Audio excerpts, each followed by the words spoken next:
Hey lovely people, Shakti here. So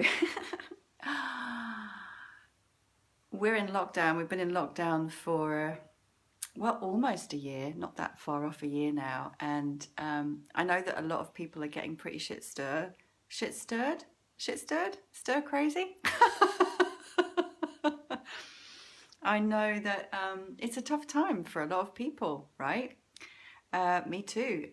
Really missing people, really missing touch, really missing company, really missing going out and doing stuff that I really love doing, you know. So this is affecting us all. And it just came to me today that the 9 pillars of my awakening Shakti process would be really useful to talk to in terms of how we can use these 9 pillars of wisdom to navigate this time for ourselves and to navigate life. So I'm speaking to everyone, although these 9 pillars are designed for women. They're part of my 9-month Awakening Shakti program. But I just thought if I run through these 9 points right now, they're going to be really helpful for loads of people, because I just know, you know, this is a really challenging time and we need all the tools we can, you know, all the tools to help ourselves right now to stay aligned, to stay in a positive frame of mind, to stay well in body as well as in mind, you know.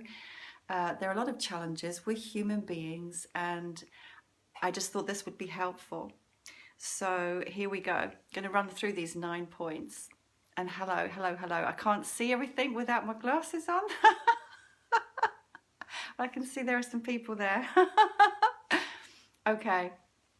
So the first pillar, the first point is, in my course, this is called the still voice within. What this basically points us to, though, is start every day, every aspect of your life with meditation and stillness as your foundation. So if you don't already have a meditation practice, a stillness practice, begin. I know, having been on this path for a long time now, having taught meditation, taught yoga, taught tantra, been meditating for I don't know how many years, many years, tried all kinds of different practices, right? I know the ups, I know the downs, I know the boredom, I know the frustration, I know the resistance, I know the procrastination. I know all of it. But I also know that without a daily meditation practice, things can begin to fall apart really quickly for me.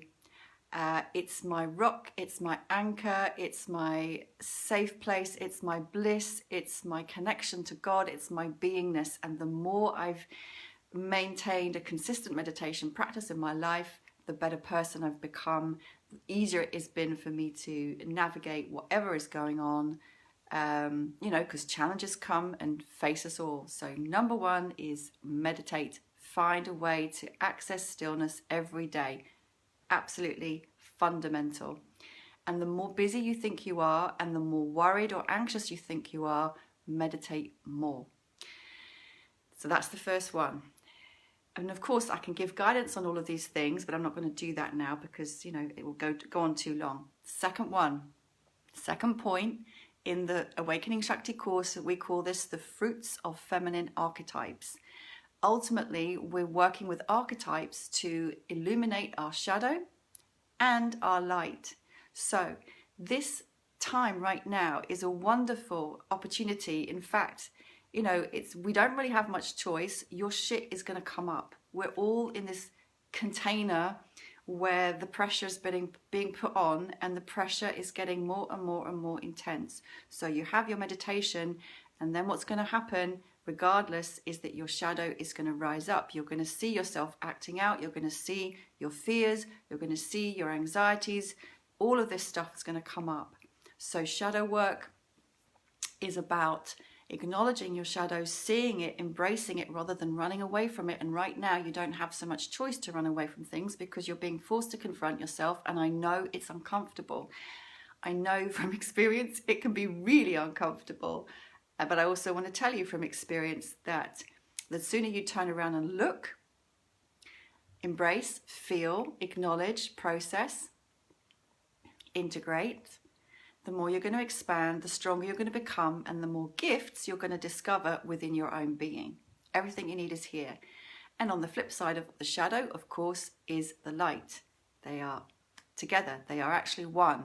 So you have many gifts, and this is another wonderful opportunity for you to really tap into your soul gifts, what you're really here for, what the potential for you to expand into is, way beyond probably what you've been doing, because life has been interrupted. You know, a lot of people have been living in this hamster wheel, and now all of that's getting interrupted.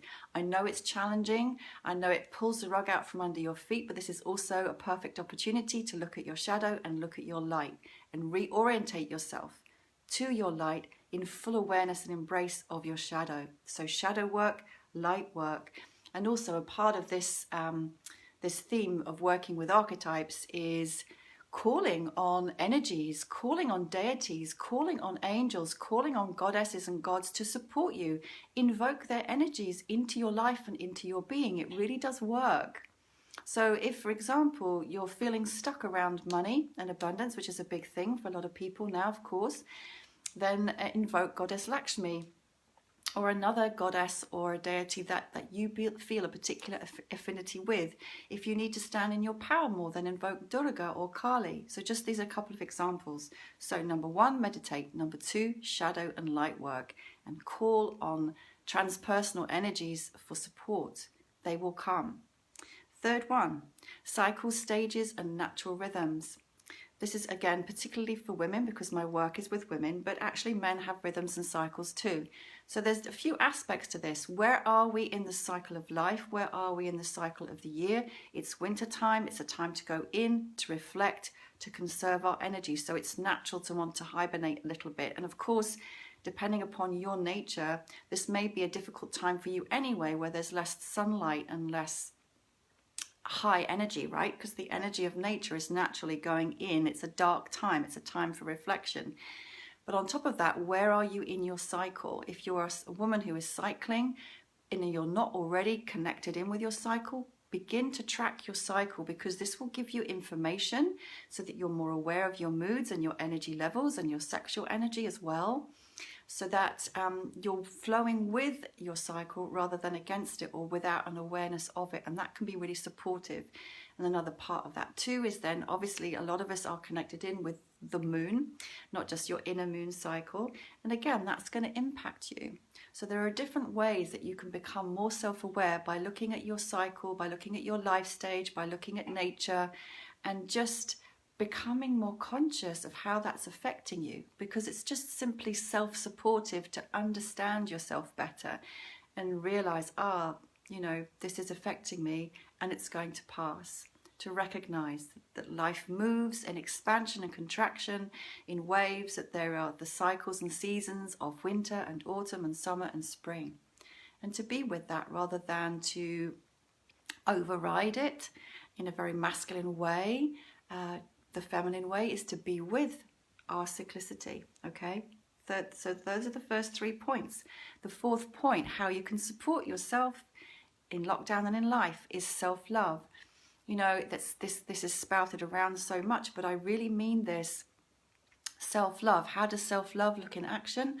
Notice how you speak to yourself first and foremost, because negative self-talk is going to really bring you down right now. So if you're picking up on patterns of negative self-talk, flip it, change it, embrace yourself, love yourself, hold yourself, speak to yourself. I love you, I love you, I love you, I love you. I do this too, particularly if I get triggered, and particularly if there's some kind of shadow stuff coming up for me. I talk to myself when I say, I love you, it's okay, I love you, I love you, I love you. Love yourself. Practice self-care. What do you need to do? It's really, really important that you take care of your body, you take care of your mind, you take care of your emotions. It's critical right now. The more you love and take care of your whole being, the stronger your immune system is going to be, the stronger your mental health is going to be. Practice self-love. Give yourself what you need, like the most loving parent.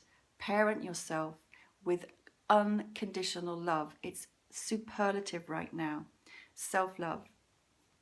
First 4 points: meditation, shadow and light work, cycles and rhythms. Go with them. Self-love. fifth point, this is the fifth point in my course, is called the sacred body of woman. So your body is sacred. And of course, in this time where our health and well-being is being brought to our attention, how are you taking care of your beautiful body?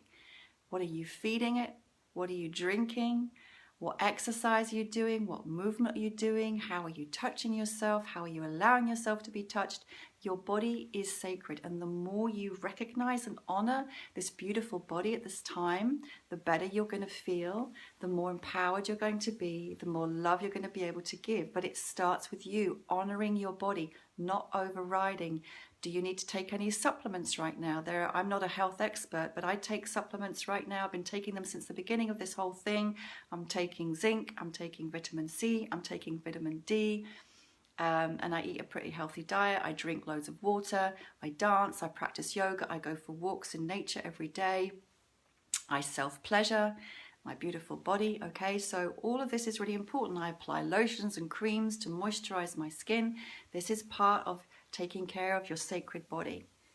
All of this, massaging your breasts, massaging your yoni, massaging your womb. Self-love, sacred body, self-love. Okay, these are the first 5 points. I'm just looking down at my notes.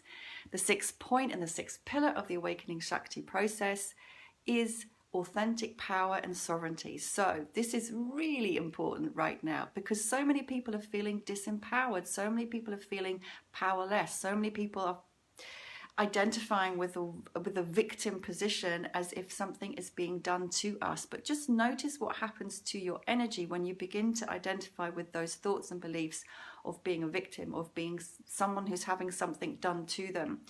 And this may be in the larger framework of, you know, the socio-political, global political situation. You could see it that way, but it could also be in your household, in your relationships, because we're all kind of having to live up close with the same people and be much more together than normally we would be. Of course, that's going to rub stuff up, right? You know, there can be friction. So you're really going to need, as well as the self-love, as well as the self-awareness, as well as the shadow awareness, you're going to need to be in your power. And that doesn't mean power over anybody. It doesn't mean that you have to be right. It doesn't mean that you have to assert yourself in a particular way to have authority over somebody. That's not the feminine way of power. But it does mean that you say a very clear yes and a very clear no when you mean it. It does mean that you hold boundaries so that you conserve your energy and you don't keep giving your power away to other people. This is such a common tendency for us women to be a bit wishy-washy with our boundaries, to people please, to not say no when we're really feeling no, and then to feel resentful afterwards because we did something we didn't want to. All right, so boundaries, yes, no, are a really important part of power, but also the authentic power really is just simply being deeply attuned to your truth. And if you're deeply, deeply attuned to your truth and living in alignment with that, you will feel empowered. And it's really only when we go off alignment with our deepest soul's truth that we feel out of whack. You know, I did that with something, some interaction last weekend. I went off of my truth a few times and it felt really uncomfortable and I couldn't quite figure it out for a little while. And then I processed and I realized, oh, I'd given my power away. So nobody takes my power. I choose to give it away. Sometimes it's an unconscious behavior because I have these codependent patterns that are still a part of me, but then I can realize that I did it and notice. And because I'm practicing self-love, I don't judge myself, I just forgive myself. But it's great to witness this and to know that you are the power, you choose, nothing happens to you without your permission. You're in charge of your life, your body, your home, it's yours to command, all right? So really important to take your power back. And if there's anywhere right now where you feel you're giving your power away, it's draining your energy. That's not helpful. You want to bring it back, sever any ties that you need to sever, have clear communication with whoever you need to have clear communication with, and honor your boundaries and your needs, okay? Power. The seventh pillar of the Awakening Shakti program, again, these are all so helpful just for living a healthy, happy life, is sexual energy and awakening your sexual energy. So again, I always have to say this when I use these words, it doesn't mean go and have loads of sex. though it could mean that. It simply means that your sexual energy, your life force, your kundalini, your Shakti is a force for awakening, is a force for pleasure, is a source for ecstasy, is a source for bliss. And if you make tapping into that divine feminine life force energy part of your everyday, then quite naturally you're going to feel more fulfilled, you're going to feel more filled up, you're going to feel more alive, you're going to feel more juicy, you're going to feel more loving, you're going to feel more empowered. So there can be all kinds of ways to do this, from dancing to yoga to breath work to nature to self-pleasuring to yoni massage to tantric meditation practice. I'm an expert in all of these. If you want any help, then one-to-one, then get in touch. But there's so many, I couldn't possibly tell you all of them, but these are some particular ways that you can get in touch with your Shakti energy, okay? And it's really important that we stay connected to this energy. The more we cut this off, the more we deaden our connection to her, the smaller we become, the deader we become, the less enlivened we become, the less enthusiastic we become, the less creative we are. And the more we tap into Shakti, the more everything flows and everything feels great. And of course, if you're with a partner, this is the perfect time to make loads of love and to explore tantric lovemaking and tantric practice together. Like, what a wonderful opportunity. How blessed, right? Eighth point of, and the eighth pillar of the awakening Shakti process is meeting the masculine. So this doesn't necessarily, well, it doesn't at all mean go on a dating site and meet a guy, although that could be nice. For personally, online dating has never worked for me, so I don't do it. And anyway, I've got a lover right now who's amazing, so I don't need to. But this means connect with your inner masculine.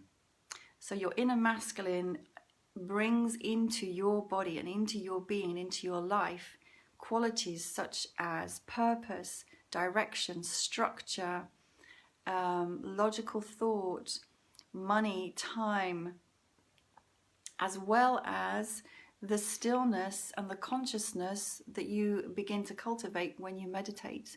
So on a higher level, when you tap into pure stillness as your anchor point, that is you tapping into your higher masculine consciousness. And the more you have that available to you, the more, once again, you're going to be able to navigate whatever life throws at you.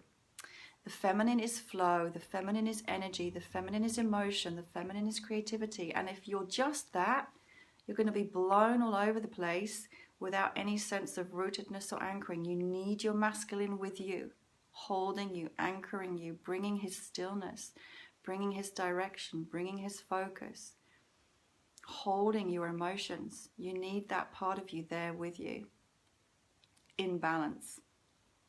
The final point, the final pillar of the Awakening Shakti program is divine union. And this is where we bring the masculine and the feminine together consciously within our own being, and where we also consciously unite above and below, where we connect in with our divine higher self and integrate all that we are into our being. The divine union brings us to that place of living life in flow and in unification, integration, oneness, which is where all of this awakening is taking us. It's taking us to that oneness. Very few of us are living in that all the time, but we can tap into it, we can access it, and sometimes we go there and sometimes we're away from it. Sometimes, it just opens and closes, but that's where we're headed to, is this embodiment, the embodied experience of unification, of union. And the more we can embody this, then the more, of course, that energy ripples out into our field, into our friendships, into our communities, into our relationships.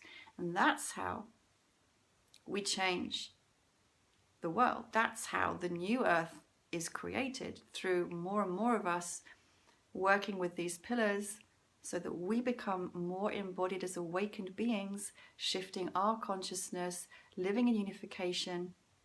That's how it's going to change. It's not going to change if we sit at home and start complaining and getting stuck in a negative spiral, right? Going down and down and down. We're here to spiral up. But of course, part of that upward spiral always includes some upward and downward movement. So it's not to judge. If you're having a low moment right now, that is normal, that is healthy, that is human.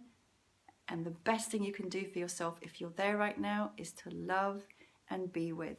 Love and be with. Love and be with. Don't get lost in thoughts, to your best of your ability. Don't go into story, just love and be with. Love and be with. And it will pass. It will, I promise you. So those are my tips for navigating this situation and navigating life. Those 9 pillars are the foundational points of my Awakening Shakti 9-month depth mentorship program. It's starting tomorrow, and if you are called, if you'd like to know more and want to join us, you can still jump on board. Drop me a comment or a message and I'll send you the information. And just letting any women watching who aren't already in my Awakening Shakti Facebook group, I have an Awakening Shakti Facebook group. Any woman is welcome to join, and there are always lots of resources in there from me as well to support you at this time. So sending everyone lots of love. I know it's a really challenging time, but it's also a time of immense opportunity, and there is so much love available. We just need to get a little bit stiller to feel it and find it. It's always there. So don't give up. It's here. She's here. We're a part of it. It's happening, and it's all perfect. That's it. Yeah. So much love, blessings, gratitude, abundance, and love. See you soon.